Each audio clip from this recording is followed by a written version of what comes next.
విజయనగరం జిల్లా కొత్తవలస మండలం బల్లిఘట్టం గ్రామంలో ఇంటింటికి ఎన్నికల ప్రచారంలో శృంగవరపుకోట నియోజకవర్గ ఉమ్మడి పార్టీ ఎమ్మెల్యే అభ్యర్థి కోల లలిత కుమారి పాల్గొన్నారు.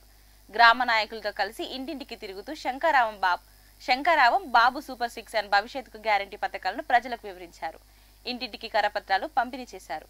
ఈ గ్రామానికి అమెరికా ఎన్ఆర్ఐ ఎమ్మెల్యే ఏం చేశారని ఆమె ప్రశ్నించారు. ఈ కార్యక్రమంలో కొత్తవలస మండలం తెలుగుదేశం, జనసేన, బీజేపీ నాయకులు, మహిళా కార్యకర్తలు తదితరులు పాల్గొన్నారు.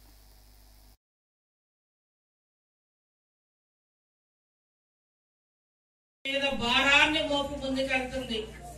ఇసుక కుంభకోణం, గ్రానైట్లు కుంభకోణాలు, మద్యం కుంభకోణాలు, భూ కుంభకోణాలు, రాష్ట్రంలో ఎక్కడ చూసినా ప్రజా ఆస్తులన్నిటినీ అవినీతిమయంతో 5 వ్యక్తులు పెట్టి రాష్ట్రం అంతా కూడా విలువైన ప్రజల భూములని కాజేసి జేబులో పెట్టుకుని దోచేశారు. ఇవాళ మన అందరికీ తెలుసు, విశాఖపట్నం మనం ఆనుకోనున్న సుందరి నగరం. అది మన జిల్లా, మన రాష్ట్రంలో ఇవాళ విశాఖపట్నం అంటే సముద్రాన్ని ఆనుకొని ఉందని ఎంతో ఇష్టం అందరికీ కూడా.